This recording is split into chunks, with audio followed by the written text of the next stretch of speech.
Hey Brad, this should be your car of the year.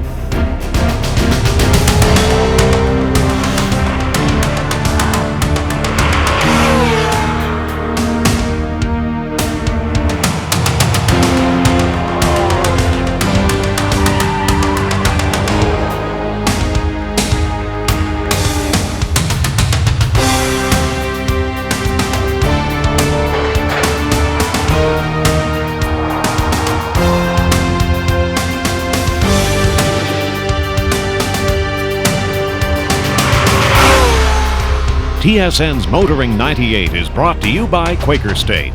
The big Q stands for quality, always has, always will, and Midas for new, longer-lasting, performance friction carbon metallic brake pads. For the first time in our 10-year history, we are originating our Car of the Year program not from a car plant. But boy, have we got a treat for you, as we have taken our act to the General Motors Diesel Division in London, Ontario, where they build light armor vehicles and locomotives. Hello everybody, and welcome to Motoring 98. Believe me, this is a fascinating place, as you will soon see. And speaking of fascinating, I have with me my cohort from Test Drive, Graham Fletcher. And you know, Graham, it's not often we dress up in these monkey suits, but this program certainly justifies it. And we've got a lot of cars to look at over the next half hour. Absolutely. We've got 24, and we've broken them down into 8 categories, 3 in each. Now, to start things off, we're going to take a look at the family sedan. Now, because there's such a broad and diverse selection in this category, we've split it in half and used 28,000 as our median point. We've got those below and those above. So let's kick things off with our low-priced family sedans. The Toyota Corolla comes with impeccable quality, good size, and at long last enough power to make it a truly rounded package. And you get all of this for less than 20 grand. Chevrolet has worked wonders with the new Malibu. It delivers V6 power, plenty of stretch-out space, and all the power convenience items one could want. The good news being it's yours for just $23,000. The Mazda 626 delivers balanced handling characteristics, a potent V6, and at long last a roomy back seat. It also offers superb value for money, especially if you're looking at the Honda Accord or Toyota Camry. For that alone, it earns top honors as our best new family sedan under $28,000.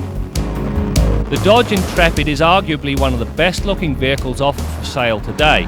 With its cab-forward design, space is never an issue, nor is power with the 2 new engines offered. The Volvo S70, while more new in name than content, delivers all anyone could ask for in a family car. It handles, rides, and has ample power. It also delivers safety in spades. The all-new Intrigue is perhaps the best example of what GM can do when they put their minds to it. It's good-looking, roomy, comfortable, and well-finished, and so Intrigue gets the nod.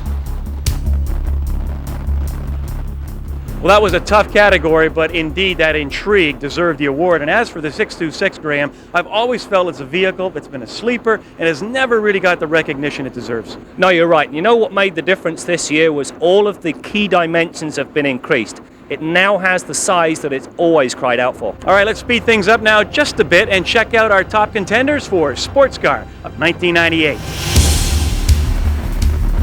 The latest Corvette is, without question, the best to date. It is comfortable yet handles like the Dickens. It is bigger yet does not feel bloated, and despite the fact it bucks the multi-everything engine, it has power to spare. The Acura NSX arrives for $98 with a new Targa top. This feature delivers open-air motoring without the cowl shake so common in lesser designs. The Ford Contour SVT is cast in the same mold as the Taurus SHO, meaning a very good one. While the only 4-door in this category, it doesn't have to take a back seat to many cars on the road. Our best new sports car, however, goes to the Chevrolet Corvette. Well, I'll tell you, you put me in that old Corvette for 20 minutes and I want it out. But boy, when it comes to performance and bang for the buck, Graham, it doesn't get any better. No, it doesn't. You know what really fascinated me is that the new car is 4.5 times stiffer than the old one. That tells you one of two things. This one's real good, and the other one had the torsional rigidity of a wet noodle. Which reminds me of the spaghetti he prepares at home. Anyway, a lot more to come. Our overall car of the year. We even have a candidate for top honors coming from this factory, and we have a special award. That and more when we continue right after this. You remember when cars were built like tanks? Well, this one still is. That's because it is a tank. well, actually a light armored vehicle to be precise, the Canadian Forces Coyote. Now they can build these things in any configuration from a reconnaissance vehicle like this one to a tow truck or a personnel carrier. Now you can't buy one of these for the street, but you know, that's too bad. Can you imagine driving in downtown traffic in one of these things? I mean, 8-wheel drive, you're going to go anywhere, and nobody's going to push you around. And if road rage is a problem, you've got smoke motors and a 25mm cannon. Now, we shouldn't even talk about things like that. You really should drive nice, but this baby, you're going to be king of the road. And if your neighbor's lording it over you because he's got a Hummer, aha, you show up with one of these things, he's on the trailer. You know, Brad, that got me to thinking, maybe there's another TV show in this. Maybe we could do Peacekeeping 98. Yeah, we could test drive things like this and tanks and drive over passenger cars and stuff. That'd really be cool.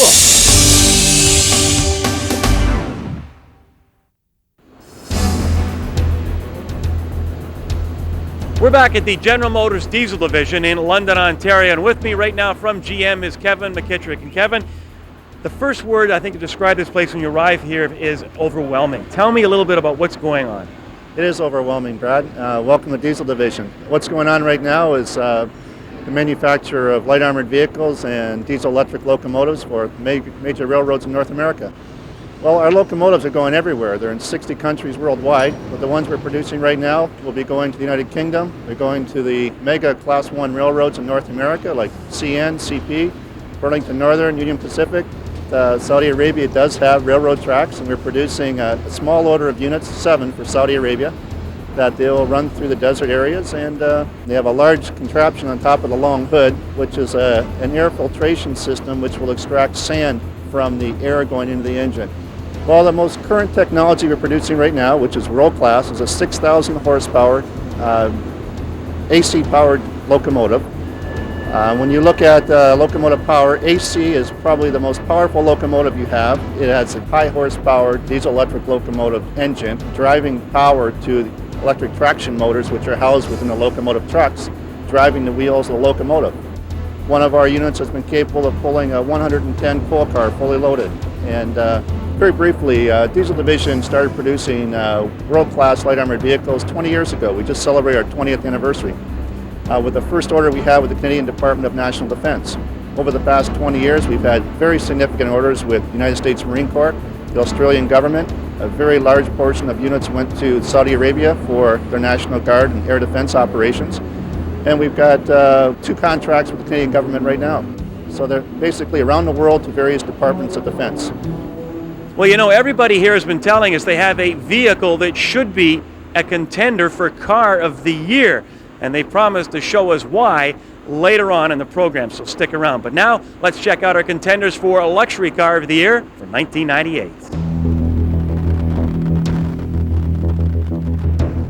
The Audi A6 marks Audi's return to the marketplace. The design is both functional and attractive, and as with all 3 contestants, has a decidedly sporty flair.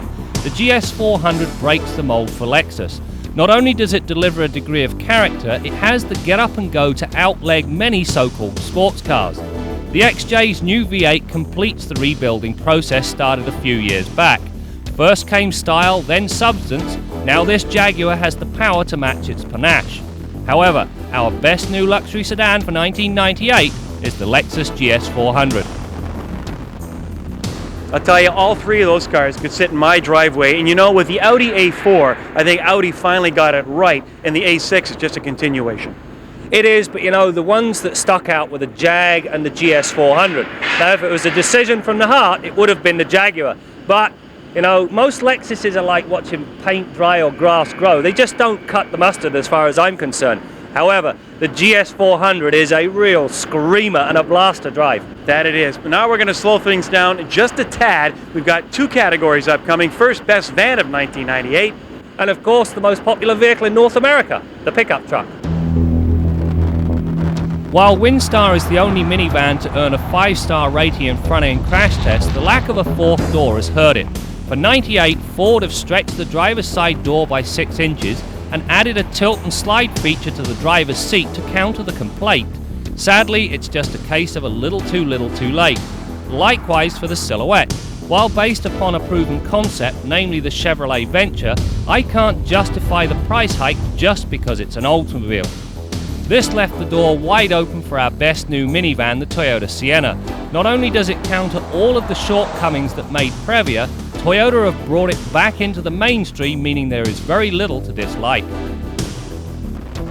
Nissan's new Frontier is a very refined package. It can do the dirty work if that's what's required, but it doesn't beat the passengers up in the process. Unfortunately, it lacks the character of its predecessor, and so it takes a back seat to our winners, the Ford Ranger and the Mazda B-Series. Both offer much better handling characteristics because of a stiffer frame, both offer better steering with new rack and pinion, and both offer a good choice of engines, as well as four-wheel drive and extended cabs. There you have it, a classic example of when a tie is not a tie. You see, the B-Series is nothing more than a rebadged Ranger, and so when you test them back to back, they come out about the same, and so they're both equally deserving of our best new pickup. Still to come, our car of the year. This model here, there's the driver, the commander, the gunner, and 4 crewmen in the vehicle. It'll do approximately 60 mile an hour fully loaded, which is 30,000 pounds. It's a 25mm cannon. It has machine guns on it, smoke grenades. This model here is to go in. It has reconnaissance listening devices. You pick up your enemy.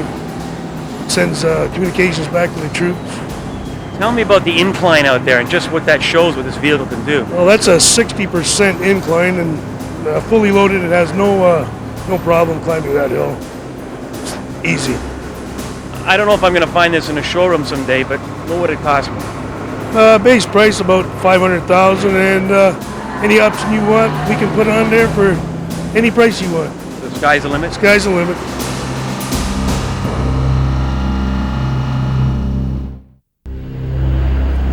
We're back at the General Motors diesel plant in London, Ontario, home to locomotives and light armored vehicles. Well, you know, like death and taxes, we know that all the brand new cars of 1998 will someday end up in the garage for one reason or another. And you know who will be there waiting for him? Bill Gardner. Well, Brad, you want to know something? They're not getting into those service departments and into repair shops like mine nearly as quickly or as frequently as you might think.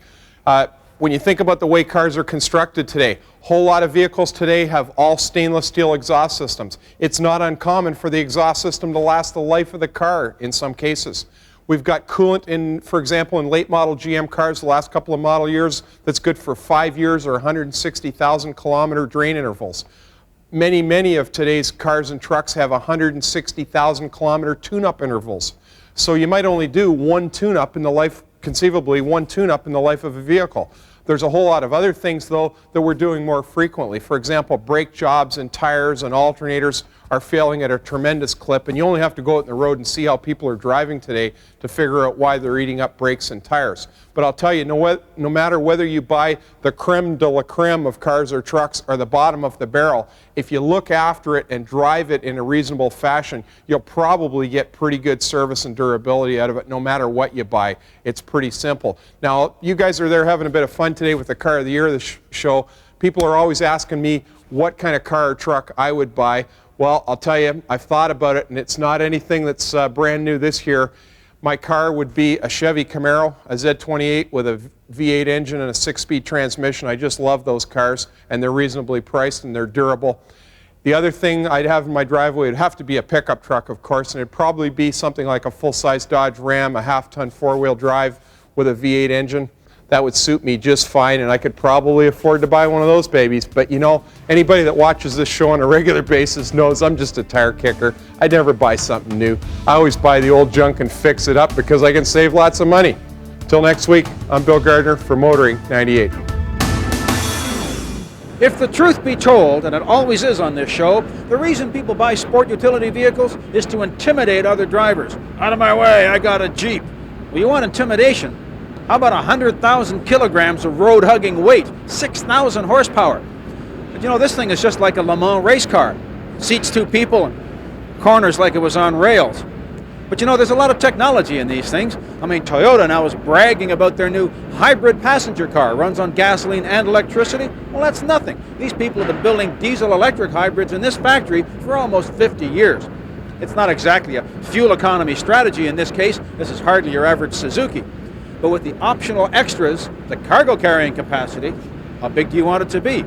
So if there's never quite enough room on your trip to the cottage, this could be your puppy. Now it's going to cost you $1.5 million, and I don't know, maybe $2 million a mile to build the track. But if you priced a Lincoln Navigator recently, at some point this is going to look like a bargain to somebody. Our next category is very much like our family category in that we've split it into two divisions, sport utes and mini utes. I predict the Dodge Durango will eventually become the best-selling sport ute on the market. It offers seating for up to 8, a choice of 3 engines, 2 4-wheel drive systems, and it's equally at home on the highway or when bashing about in the backwoods. The Lincoln Navigator caters to those who have everything. It's big, offering seating for up to 7, it has power and a decent 4-wheel drive system. Sadly, it's also ostentatious and incredibly thirsty. For a first attempt, the ML320 is a remarkably good package. It has power, it has comfort, and it has a wonderful 4-wheel drive system. In short, it has all the stuff needed to win our Best New Sports Ute category. Toyota's RAV4 is, to use a hackneyed phrase, cute. It is also a lot of fun to drive, however, it was not up to the challenge of the Honda CR-V or the Subaru Forester. All 3 entrants in our Best New Mini Ute category do have 2 things in common, however. First, they're smaller than the conventional Sport Ute, and second, there is no low-range gear set in the transfer case. Now, neither hamper day-to-day operation to any extent unless you want to venture off-road. When it came to splitting the Honda CR-V and the Subaru Forester, it was down to the 4-wheel drive system. The one thing that separated them? Subaru's system works exceptionally well, Honda's merely works. Therefore, our Best New Mini Ute goes to the Subaru Forester. Well, you know how hot or crazy that market is with Mercedes, and up next will be Cadillac building sport utilities. I've said it before, I don't get it, but I do get the Forester segment. I mean, these cars are what they are. They're great around town. You don't have to go off-roading with them, and people that own sport utilities don't either, yet they pay premium bucks for that off-road technology. I don't get it, Graham. Well, you know, the other thing mini utes do very well, they ride more like a car than a sport utility, and they're also much easier on the old pocketbook. Up next, we take a look at a group of cars that's seen a tremendous resurgence of late, and that's, of course, the sports coupe. Mercedes-Benz have been on a roll of late, delivering cars that have purpose. The CLK, with its potent 3.2-litre V6, delivers a touch of class with a good turn of speed and wonderful road manners to boot. Volvo are a tough company to judge. Just when you think you have them pegged, they deliver the C70, a car that is anything but boring and boxy. The Honda Accord has earned the reputation for doing everything well but nothing outstandingly. That was until the coupe. While it may not be as decadent as the other 2, the rest of the package is good enough to garner our award as Best New Sports Coupe.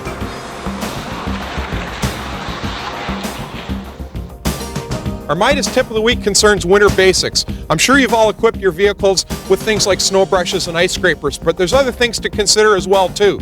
In the wintertime, make sure you never leave home without being properly dressed. A hat, gloves, and good boots. Even if you don't need them when you leave home, you may in the not too distant future, so make sure they're at least in the vehicle. Other things you should have, a car blanket's very important as well. Obviously, if you get caught out and have to ride out a storm somewhere, this could come in really handy. Or if you come across someone who's been involved in an accident and gone into shock, very important to wrap them up in a blanket.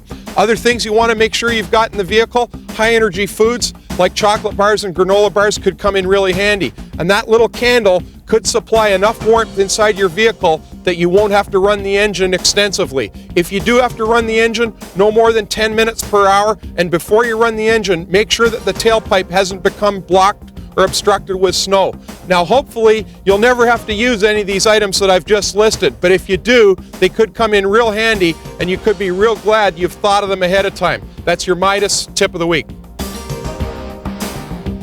A portion of Motoring 98 is brought to you by the Solder Seal Gunk family of automotive products, makers of Puncture Seal Gold and Liquid Wrench.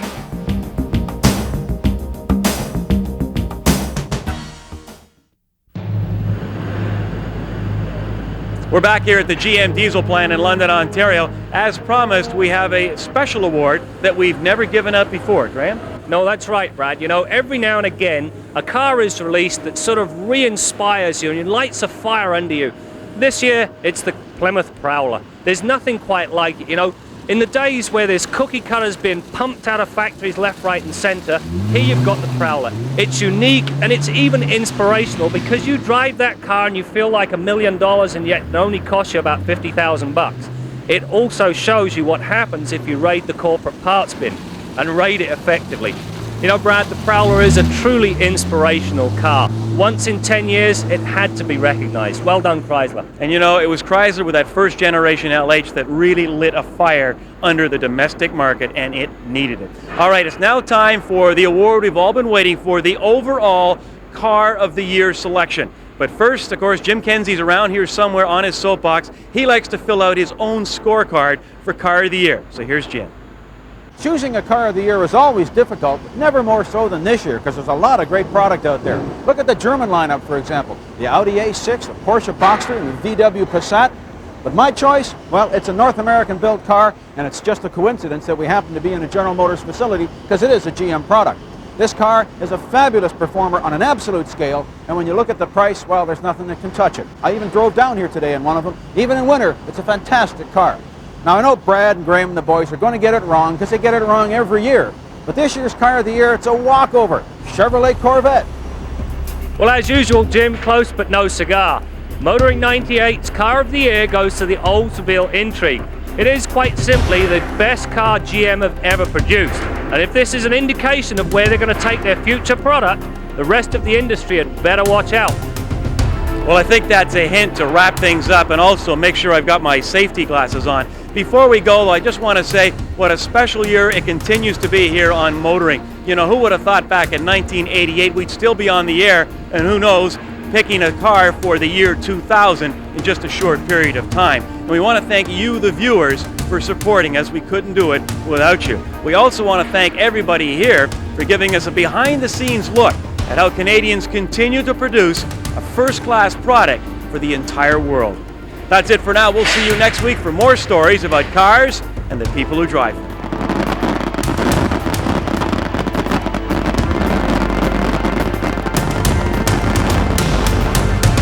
TSN's Motoring 98 has been brought to you by Quaker State.